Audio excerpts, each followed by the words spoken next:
Have you ever gazed into someone's face? They grinned. They agreed.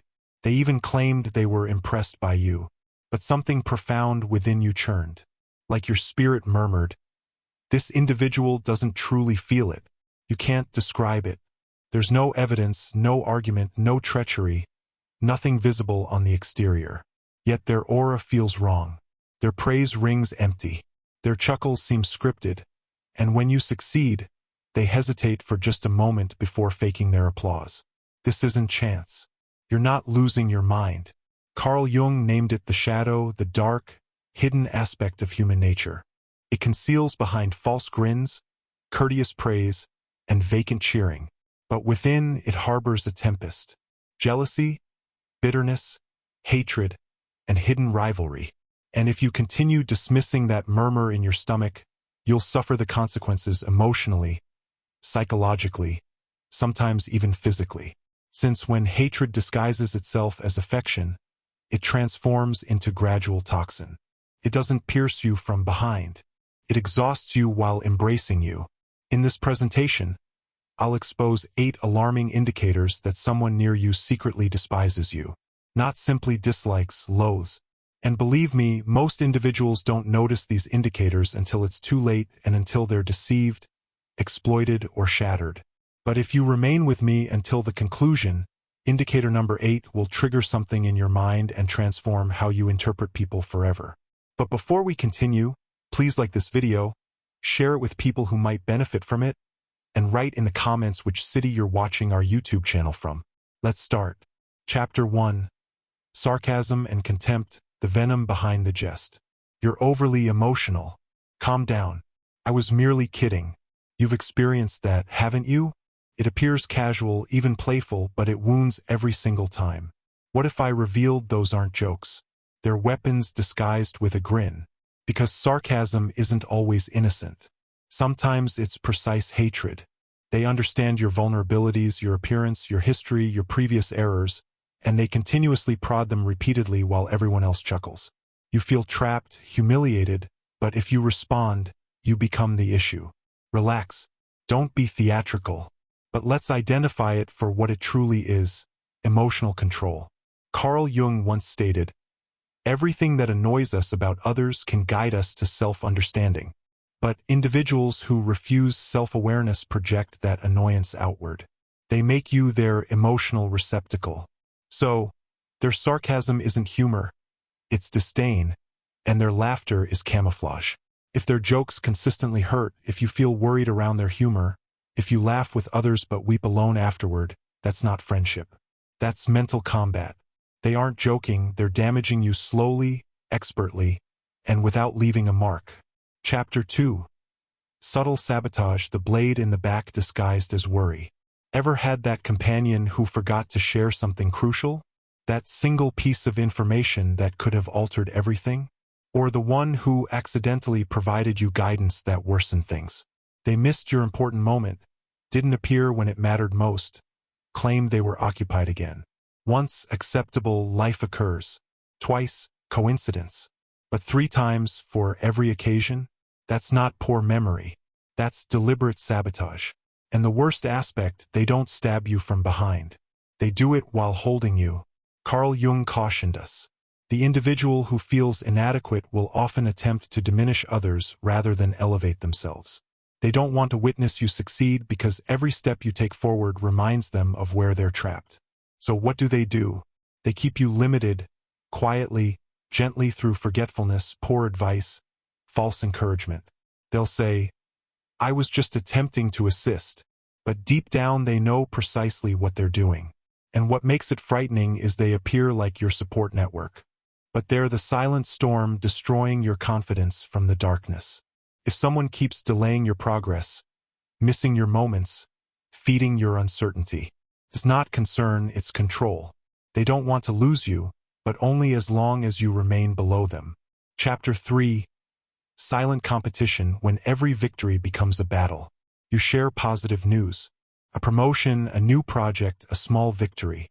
You expect a grin, maybe an embrace, but what you receive is, "Oh yes, guess what I just accomplished." Suddenly, your moment isn't yours anymore. You shine and they dim the illumination. You rise and they elevate themselves higher, but not to celebrate with you, to overshadow you. It's never direct, never loud, but always present. That subtle change in voice, that forced grin, that desperate need to match or surpass you. Carl Jung understood it perfectly. Everything that irritates us about others can lead us to self-understanding. But instead of understanding, they compete.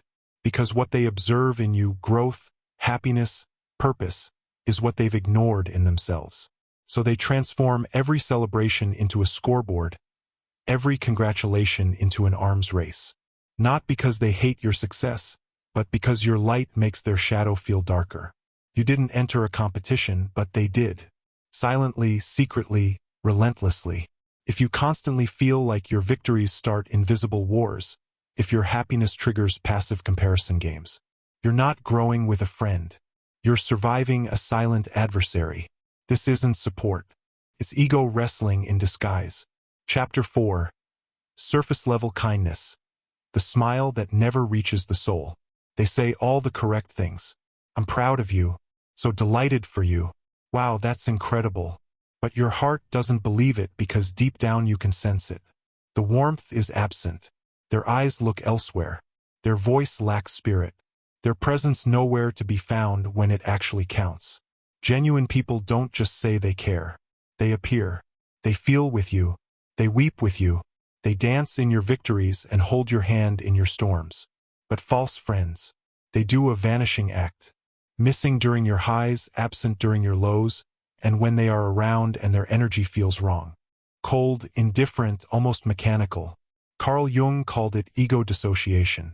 It's when someone becomes so emotionally disconnected, they lose the ability to connect with real human experience. They don't hate you, but they're not capable of loving you either. They drift around your life, saying what sounds pleasant, but never giving what really matters: presence, empathy, connection. If someone is always absent when your soul needs them, if their kindness feels like an automated response, you're not in a friendship, you're in a performance. And no matter how good the script is, you'll always feel the emptiness behind their smile. Chapter 5. Controlling through care, the most dangerous manipulation. It always begins softly. This is for your own benefit. You'll comprehend one day. I just don't want you to get injured. Sounds sweet, safe, protective. But deep inside, you feel something's not right. Your shoulders drop. Your excitement fades. Your voice trembles when defending your choices. Because what they call care is actually control. They don't shout. They don't fight. They influence subtly, gently, like a serpent wrapping around you slowly while whispering lullabies. You share an idea. They tell you it's too dangerous. You dream out loud. They say you're being unrealistic. You make a decision. They suggest you're not thinking clearly. And the most dangerous part, they're not always wrong. Sometimes their advice sounds intelligent. Sometimes their guidance seems mature, but it doesn't lift you. It diminishes you. Their words make you second-guess yourself. And soon you're asking for their permission instead of trusting your instinct. Carl Jung explained this perfectly. People who can't control their own chaos try to dominate others to feel secure. Their life is spinning. Their emotions are chaotic. So instead of healing, they control because it gives them a false sense of order. They don't believe in your growth. They believe in their grip over you. So they play the long game. They don't force. They condition. They create a world where you start thinking, I need their advice. I shouldn't move forward without consulting them. What if they're right and I fail? But let me ask you, if someone's care consistently makes you feel powerless, doubtful, or dependent, is that really care?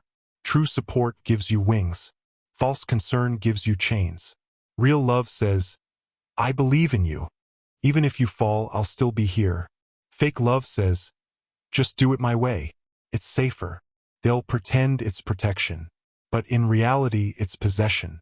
So if someone constantly wants to decide your path, control your pace, influence your thoughts, and always wears the mask of just caring, it's time to step back and ask, are they protecting me or are they protecting their control over me? Because one empowers you, the other enslaves you with a smile. Chapter 6. Gossip and criticism. What they say when you're not present. You walk into a room, smiles disappear, the energy changes, people look at you, then look away. Nobody says anything, but you feel it. Something's been said. Something's been distorted. This is how gossip operates. Silently, strategically, selfishly. When people don't have the courage to confront you, they choose the coward's path. They poison your reputation instead of facing you directly. They don't attack your actions. They attack your character. They twist your words, question your motives, make others doubt you, and without you even knowing. It's subtle. They never say anything too obvious. Just enough to create suspicion. Just enough to turn hearts against you while they smile in your face like nothing's wrong. Why do they do it? Carl Jung understood this better than anyone. He said, "The brighter your light, the darker your shadow becomes in the eyes of others." Insecure people can't handle someone who owns their truth. So they don't try to match your energy. They try to silence it. They gossip because your growth threatens them. Your presence exposes their absence. Your confidence highlights their insecurity and your peace disturbs their chaos. So what do? They turn to backdoor warfare. They stab you with words you'll never hear and then shake your hand like nothing happened.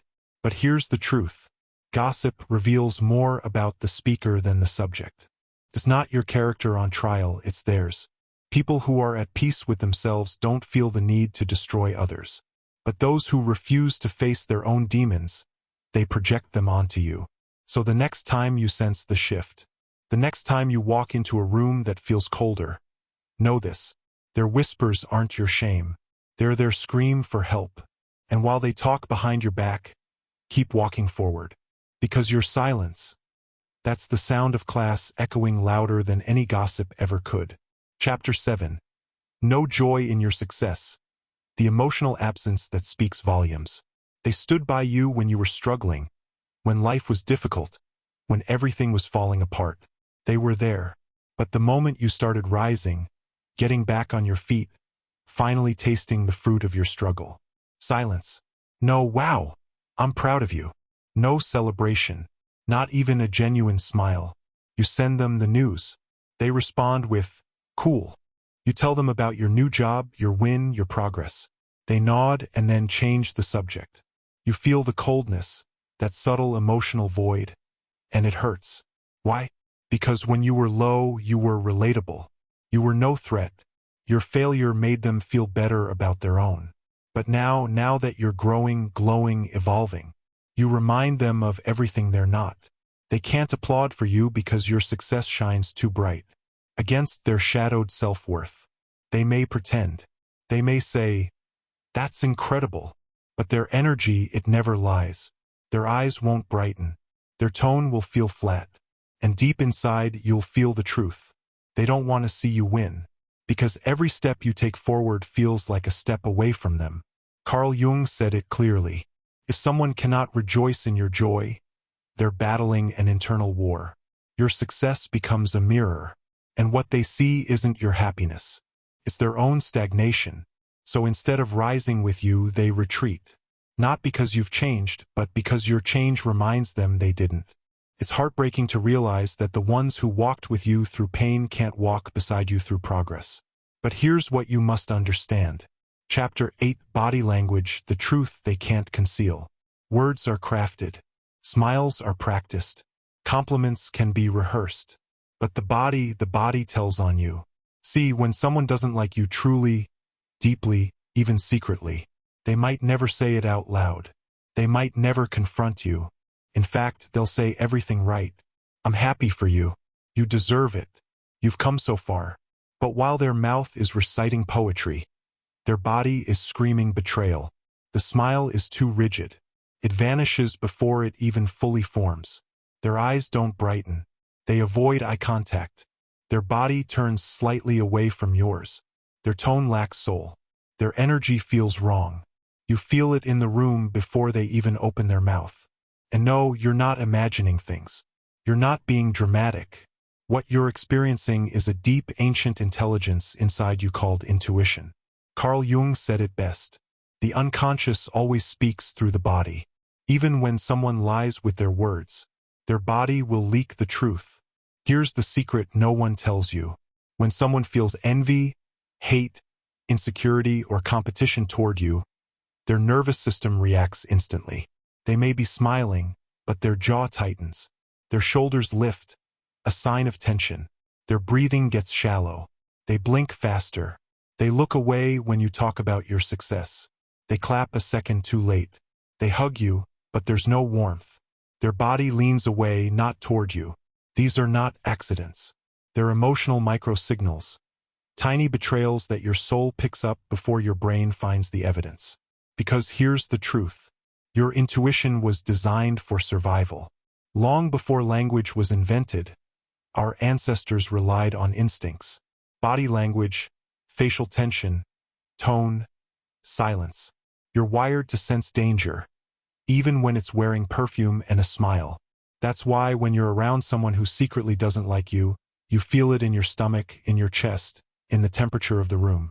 You feel suddenly drained, uncomfortable, confused, because you're hearing friend, but feeling threat. And that disconnection between words and energy, that's the glitch in the matrix. That's your warning. But most people ignore it. Why? Because they're conditioned to prioritize politeness over perception. Conclusion. So, now that you've seen the signs, what do? You don't need to fight them. You don't need to expose them. You don't even need to hate them. You just need to protect your peace. Because peace is expensive, and you've been giving it away to people who didn't deserve it. It's time to set boundaries, to stop over-explaining, to stop hoping they'll finally clap for you, and most importantly, to stop pouring your light into someone who keeps handing you shadows. Because here's the harsh truth. Not everyone in your circle is in your corner. Some people sit beside you, not to support you but to study your every move, waiting for the moment you slip. And those people, they don't stab with knives.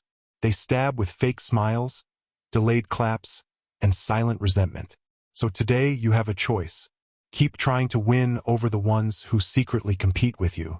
Or choose yourself, your growth, your emotional freedom. Because self-love starts where fake love ends. If this video opened your eyes, don't keep it to yourself. Share it with someone who's been feeling this energy but didn't have the words for it. Drop a comment below and tell me which sign exposed the most truth in your life. Which one hit you in the chest. And if you're ready for more raw, deep psychological insights and real talks about human behavior, hit that subscribe button because this is just the beginning. We're going deeper, darker, and realer to help you master yourself in a world full of masks. Your journey just got real. The end, or maybe the start of a new you.